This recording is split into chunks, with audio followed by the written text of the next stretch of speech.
Quiero invitarles a abrir sus Biblias o aprenderla, depende de lo que utilice, en el Evangelio según San Mateo, capítulo 5, 6 y 7. Quiero compartir algo que se encuentra allí que un poco tiene que ver con lo que estamos viviendo como iglesia en este año de multiplicación. Y si bien vamos a ver el capítulo 6, está enmarcado dentro de un contexto que es el famoso Sermón del Monte que todos conocemos, o el de las bienaventuranzas, pero por si quizás no lo había notado, todo el sermón llamado del monte incluye capítulo 5, capítulo 6 y hasta el final del capítulo 7. Cuando ustedes se acercan al capítulo 5, verso 1, ahí habla de que Jesús vio las multitudes y se subió a la ladera de la montaña. Los discípulos se le acercan y él comienza a enseñar. Y vemos que todo el capítulo 5, todo el capítulo 6 y todo el capítulo 7 les enseña y les habla acerca de los principios de este reino inconmovible que él estaba fundando aquí en la tierra. Y saben que cuando Jesús comienza a enseñarles, comienza a dejar en claro algunas cuestiones y empieza a marcar otras, y en algunas empieza a mostrar cierto énfasis y en otras hasta comienza a dar un discurso bastante difícil de digerir para los que estaban allí presentes. Y no sé si usted lo notó, pero cuando Jesús empezó a predicar, fíjese que el capítulo 5, por eso digo, habla su Biblia en el 5, 6 y 7, y si tiene en el celu, suba con el dedito, baje, fíjese cómo hace para ver el 5, 6 y 7, pero el verso 5 dice que las multitudes se acercaron allí a escuchar lo que Jesús tenía para decirles. Y puntualmente los discípulos son los que dice, más se acercan. Y Jesús les comienza a enseñar, y en aquel momento, cuando Jesús está enseñando, todos sabemos que el pueblo de Israel estaba sometido políticamente por el Imperio Romano, habían sido conquistados, torturados, el imperio había avasallado a la nación israelita, y ellos estaban sometidos por el Imperio Romano. Pero había algo que era peor, que era el sometimiento que la religión había hecho sobre la nación judía también. Había llegado a punto tal de que la religiosidad impuesta por algunos de los religiosos de la época habían llevado a la nación a no vivir esa fe verdadera que cuando apareció Dios mismo no pudieron verle y no se dieron cuenta de que Dios estaba con ellos. Cuando el Emanuel aparece en medio de ellos, nunca se dieron cuenta, producto de aquello que la nación estaba viviendo. Estaban cegados y estaban conquistados espiritualmente también por la religiosidad de la época. Y saben que aunque eran oprimidos como nación, lamentablemente ellos tampoco pudieron ver al Hijo de Dios caminando en medio de ellos. Y se perdieron el gran privilegio de tener a Jesús o de disfrutar al Creador del universo y de todo lo que existe a causa de todo lo que ellos estaban viviendo.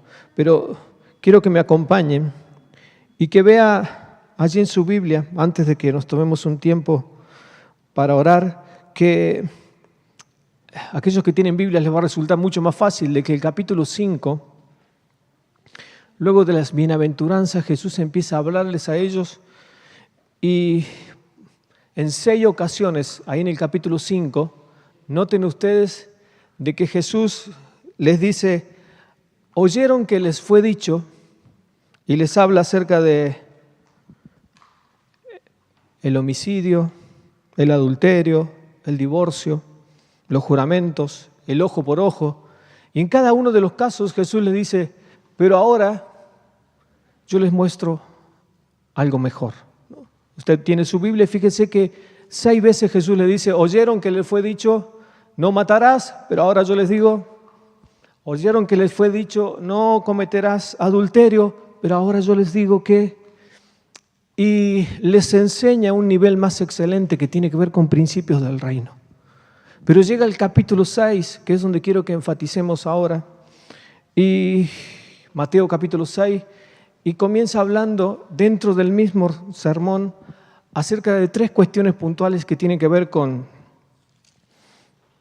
el hecho de dar a los necesitados, Mateo 6, capítulo 6, versículo 1.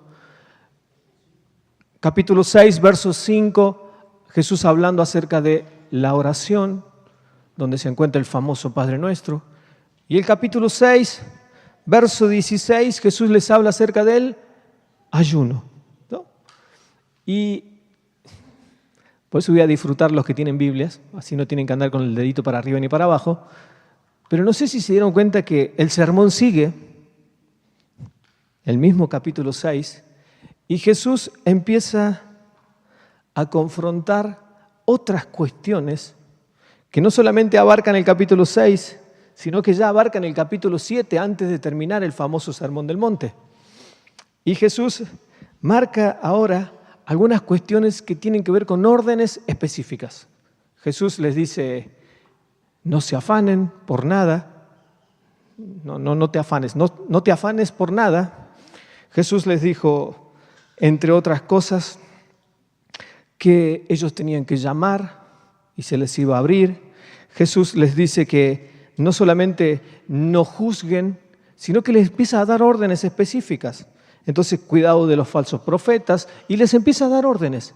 Pero entre el capítulo 5 y el capítulo 7 hay 3 párrafos en los que Jesús no nos da opciones y que tienen que ver con esto que quería compartirles en esta noche. ¿Qué tiene que ver con la generosidad, la intimidad y el sacrificio? Cuando Jesús en el capítulo 6 les dice a ellos, cuando des, no les está preguntando si quieren, si tienen ganas, si sintieron en el corazón, sino que les dice en el capítulo 6, verso 1, cuando des, y da por sentado de que como hijos suyos no tenemos opciones. Necesitamos entender de que así como Él se dio a sí mismo, nosotros fuimos llamados a dar. Si ustedes miran unos versículos más abajo, en el verso 5, no dice si algún día llegas a orar o te mando a orar, sino que dice, cuando ores, Él da por sentado de que ustedes y yo oramos. Y no les está preguntando si les gusta o no, sino que les enseña cómo hacerlo. Y sigue más abajo y no les pregunta si tienen que ayunar o no tienen que ayunar. Y tampoco los manda a hacerlo, sino que Él dice, cuando ayunes. Es decir, fíjense que en estos 3 casos dentro del mismo sermón, Jesús da por sentado 3 cosas. De que ustedes y yo somos generosos, tenemos intimidad con Dios y estamos dispuestos a sacrificarnos. Somos generosos porque Dios nos está diciendo, cuando des, yo te voy a explicar cómo funciona. Él está dando por sentado de que necesitamos crecer en la intimidad porque dice, cuando ores, yo te voy a enseñar cómo hacerlo. Y está diciendo, cuando ayunes, yo te voy a mostrar el nivel de sacrificio que necesito. Y luego le dice, todo lo que nosotros ya sabemos, ¿no? Pero es increíble que en estos 3 párrafos Jesús está diciendo, hay un camino más excelente. Si bien yo necesito que ustedes hagan o dejen de hacer cosas, hay otras que no son negociables. Hay otras que no tienen que ver con si tenés ganas, si no tenés ganas, si te levantaste de buena onda o de mala onda. No hay vuelta que darle. El tema de la generosidad, la intimidad y el sacrificio en el Hijo de Dios no son negociables. Es algo que Dios demanda y que de hecho da por sentado que ustedes y yo lo hacemos. Y yo no quiero entrar a preguntarle cuándo, salvo la campaña de 40 días, fue la última vez que ayunaste, o sos generoso o no sos generoso. Cada uno sabe cómo es delante de Dios y tampoco voy a preguntarles el tiempo que dedica cada uno en su intimidad con Dios. Pero cuando Jesús les está hablando a ellos, Jesús les está mostrando de que lo que ustedes hacen necesitamos mejorarlo. Él les está diciendo, yo doy por sentado que este pueblo es generoso, pero ahora les voy a mostrar cómo tienen que ser generosos y cómo me agrada a mí que lo sean. Luego dice, cuando ustedes oren, no hagan como hacen los religiosos de la época. Yo quiero mostrarles otro nivel de comunión con el Padre que tiene que ver con lo secreto. Y luego dice, cuando ustedes ayunen, repito, dando por sentado que lo hacen, No tienen que llegar al hecho de que los vean haciendo lo que están haciendo. Es decir, Jesús, al margen de decirle, muchachos, esto no es una mera dieta, nadie va a bajar la panza con el ayuno, esto es tiempo de comunión con el Padre. Y cuando Jesús enseña eso, me gusta porque Jesús es bien práctico a la hora de enseñarlo. Y Él sabe de que a veces nos cuesta, y hablo en primera persona, entender algunas cuestiones que Jesús enseña. Entonces Jesús dice, si no lo entendiste cuando te lo explico, vamos afuera y te muestro cómo funcionan. Y quiero que sigan con su Biblia el capítulo 8, Mateo capítulo 8. Y fíjense cómo Jesús pone en práctica lo que enseña y automáticamente lo sigue haciendo. ¿Cuántos saben que este año va a ser un año de multiplicación? ¿Cuántos saben que este año se van a tener que empezar a sentar más adelante? ¿Sí? En lugar de ir cada vez sentándose más atrás, que ya no sabemos cuántas sillas, ya después de la pared ya no sabemos qué más poner, ¿no? Pero ya a partir de los próximos cultos va a tener que llegar antes, así, si se quiere seguir sentando atrás va a tener que venir más temprano. Pero me gusta porque el párrafo del Sermón del Monte empieza que dice que las multitudes seguían a Jesús y el capítulo 8 le agrega una palabra. Dice cuando Jesús, Mateo capítulo 8, verso 1, dice que ahora cuando bajó de la ladera del monte, lo siguieron grandes multitudes. La cosa empieza a crecer, la multiplicación empieza a ser efectiva. Y eso que Jesús les estaba dando con un palo, fíjense que hasta ahí venía, y después le dice, ¿escucharon que le dijo? Y la gente seguía estando. La gente quería más de Jesús. Y me gusta cómo Jesús aplica esto, porque dice el texto que, verso 2, capítulo 8, verso 2, un hombre que tenía lepra se le acercó y se arrodilló delante de él. Dijo, Señor, si quieres, puedes limpiarme, le dijo. Versículo 3, Jesús extendió la mano y tocó al hombre. Sí, quiero, le dijo, queda limpio. Y al instante quedó sano de la lepra. Versículo 4, mira, no se lo digas a nadie, le dijo Jesús. Solo ve y preséntate al sacerdote y lleva la ofrenda que ordenó Moisés para que sirva de testimonio. Cuando Jesús les estaba enseñando esto que Él daba por sentado que nosotros hacíamos, lo aplica en el primer milagro que Él tiene a disposición.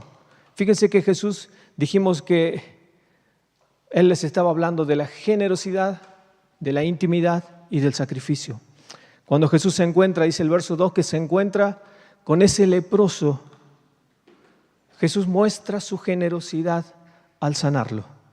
El hombre se acerca y Jesús le sana. Jesús le tiene misericordia. La lepra en aquel momento era algo que ni siquiera les permitía habitar como tal dentro del pueblo, sino que Dios abre su corazón, muestra su amor, así como lo tuvo por cada uno de nosotros. Y se acercó, aunque ninguno de nosotros éramos dignos de estar cerca de Él, Él tuvo lástima, Él tuvo misericordia.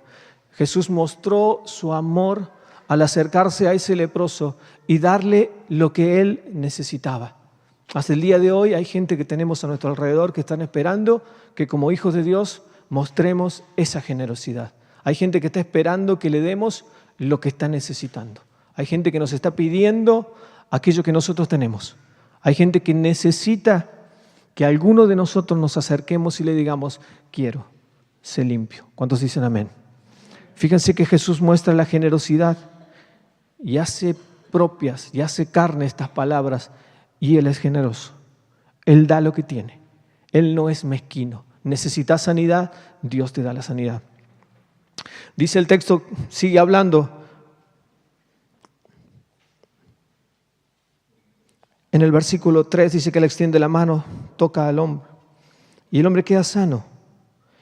Y me gusta porque Jesús le enseña al pueblo entero que estaba mirando este milagro, a la multitud, cómo debe ser nuestra generosidad. Y dice la frase que está en Mateo capítulo 6, verso 3. Cuando des, que no sepa tu izquierda lo que hace la derecha. Jesús se vuelve 2 capítulos para atrás de lo que nosotros leímos, aunque Él no iba escribiendo en capítulos, pero dice, yo les voy a explicar cómo funciona la generosidad del reino. Yo te voy a sanar, pero a su vez te voy a enseñar cómo funciona la generosidad del reino. que no sepa tu izquierda lo que hace tu derecha. Y lo sana al hombre y toma ese principio que él da ahí en Mateo capítulo 6, verso 3, y lo primero que le dice al hombre que está ahí, le dice, yo te voy a sanar, pero no se lo digas a nadie. Nadie tiene que saber que yo mostré generosidad con vos. Y es tan tremendo Dios que una vez que lo sana, dice, ok, ahora les voy a explicar cómo funciona la intimidad. Y le dice al hombre, andá y presentate delante de ¿quién? Del sacerdote. Y a veces tenemos una imagen como que todos los sacerdotes en la época de Jesús eran unos corruptos y todos eran Caifás y todos eran unos desgraciados que tenían el látigo y lo mandaron a azotar. Pero el pueblo los veía como los representantes o los mediadores entre Dios y ellos. Cuando la gente quería ver algo o quería pedir perdón por sus pecados, se acercaba al sacerdote que hacía las veces de mediador. Y saben que para que se corroborara la sanidad de esa persona, tenía que llegar el que había sido leproso, presentarse al sacerdote, desnudarse completamente y mostrar que había sido sano. Es decir, el sacerdote que hacía las veces de mediador entre Dios y el hombre, lo miraba tal cual era, lo examinaba de arriba a abajo. Es decir, conocía la intimidad de la persona. Para verificar de que realmente era sano, necesitaba verlo desde la cabeza a los pies. Y aunque suene medio loco, necesitaba intimidad con la persona. No lo desnudaba delante de todo para ver si era. Iba delante del sacerdote, el sacerdote lo revisaba de la cabeza a los pies. Jesús les está enseñando lo que explicó 2 capítulos antes en el Padre Nuestro. ¿Recuerdan lo que dice allí? En el capítulo 6, verso 6, mas tú, cuando ores, entra en tu cuarto, cierra la puerta y ora a tu Padre allí en lo secreto, que Él que está en lo secreto y lo ve todo lo que está en el secreto, te recompensará en público. Lo que Dios le está diciendo, lo que Jesús está diciendo es lo que Él le dice al sacerdote. Perdón, lo que le dice al hombre. Anda y habla con el sacerdote. Y una vez que hable con el sacerdote, Él te va a revisar. Y Él va a mirar y va a pesar si realmente lo que decís es así.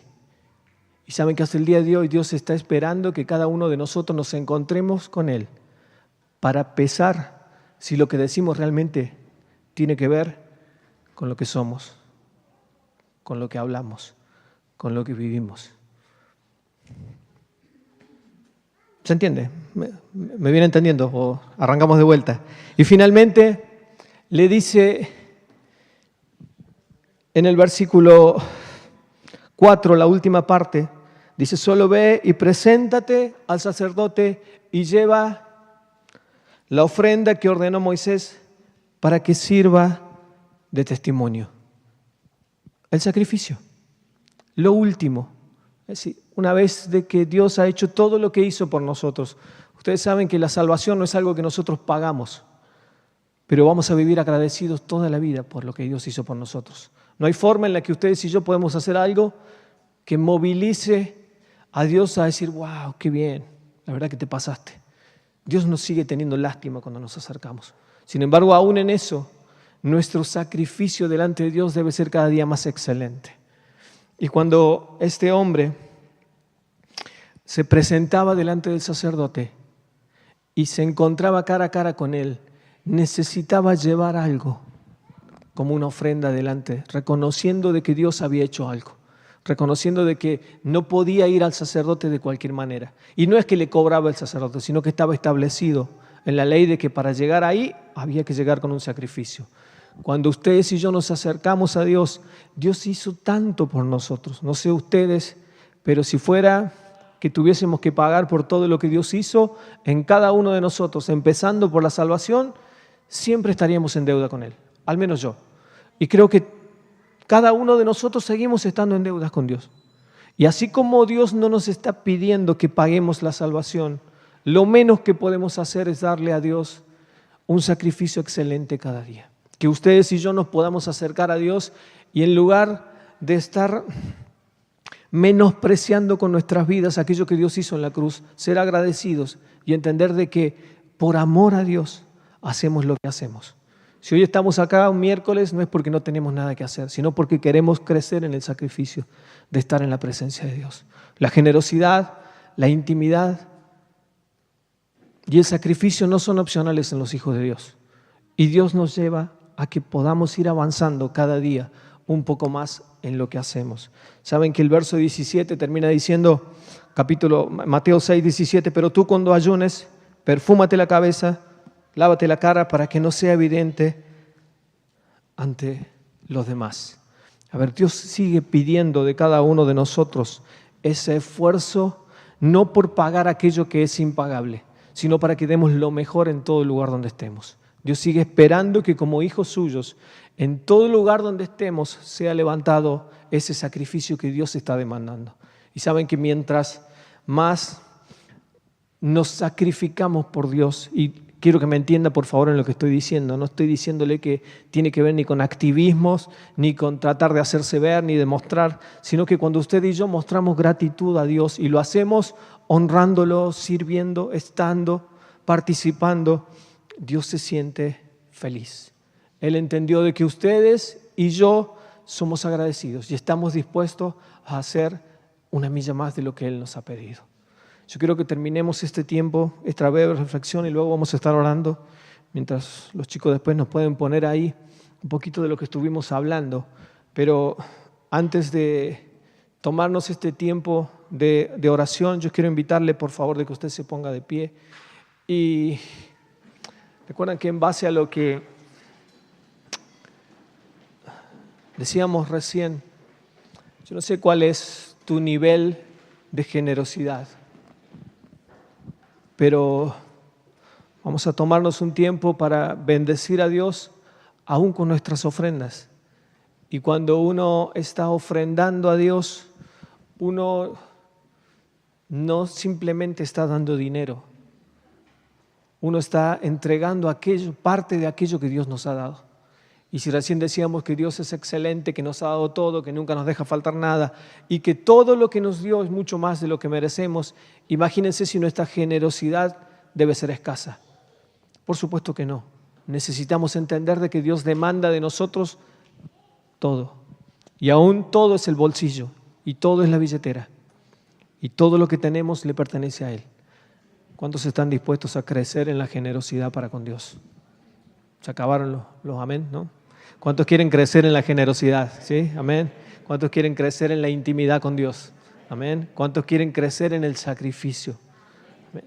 Así que yo quiero invitarte, luego vamos a estar orando, pero vamos a tomarnos un tiempo para adorar a Dios con nuestras ofrendas, y cuando vuelvas, juntate con 4 o 5, aquellos que no, por lo general con los que no orás.